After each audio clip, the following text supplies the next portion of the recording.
মুহাম্মদুর রাসূলুল্লাহ সাল্লাল্লাহু আলাইহি ওয়াসাল্লামকে একজনে জিজ্ঞেস করেছেন, হুজুর আপনি নবী হইলেন কবে?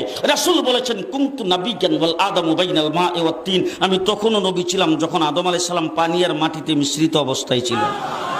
জিবরাইল আমিন এসে একদিন রাসূলকে জিজ্ঞেস করতেছেন, হুজুর আপনার বয়স কত? রাসূলুল্লাহ সাল্লাল্লাহু আলাইহি ওয়াসাল্লাম জিবরাইলকে জিজ্ঞেস করতেছে, জিবরাইল আমার বয়স পরে বলবো, আগে বলো তোমার বয়স কত? কিছু আছে কিছু, আগে বলো তোমার বয়স কত? জিবরাইল আমিন, হুজুর আমার ডেট অফ বার্থ জানা নাই। বুঝেন নাই ওটা? ডেট অফ বার্থ আমার জানা নাই, তবে একটা ঘটনা যদি আপনার কাছে বলি, এটা দিয়ে হিসাব করে আপনি আমার বয়স কত এটা বের করতে পারবেন।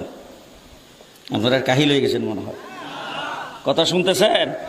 জিবরাইল বলতেছে, হুজুর একটা ঘটনা বললে আপনি হিসাব করে তারপর আমার বয়সটা বের করতে পারবেন। যখন এই কথা বলছেন, রাসূল বলে কি ঘটনা? বল, হুজুর আমাকে যখন আল্লাহ সৃষ্টি করেছেন তখন আমি আরশের নিকটে দেখতাম একটা তারা উঠত, একবার উঠলে ৭০,০০০ বছর থাকতো।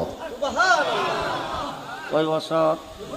৭০,০০০ বছর। এরপরে যখন অস্ত যাইতো ৭০,০০০ বছর পর্যন্ত চলে যেত, আবার যখন উঠতো ৭০,০০০ বছর থাকতো।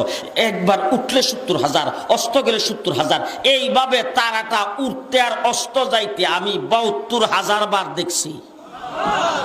হুজুর এখন হিসাব করে আমার বয়সটা কত এটা আপনি বের করে নেন। রাসূলুল্লাহ সাল্লাল্লাহু আলাইহি সাল্লাম বলেন, হিসাব করার জন্য তো ক্যালকুলেটর মেশিন লাগবে, সেই মেশিনটা তো এখন নাই, হিসাবটা পরে করব, আগে বলো দেখি তারাটার নাম কি, কোথায় থেকে আসতো, এটার পরিচয় কি? জিবরাইল আমিন বলেন, হুজুর এই সম্পর্কে আমি কিছুই জানি না। আল্লাহর নবী বলেন, আমার কাছ থেকে জেনে নাও, যেই তারাটারে তুমি উঠতে দেখতা অস্ত যাইতে দেখতা সেই তারাটাই ছিলাম আমি।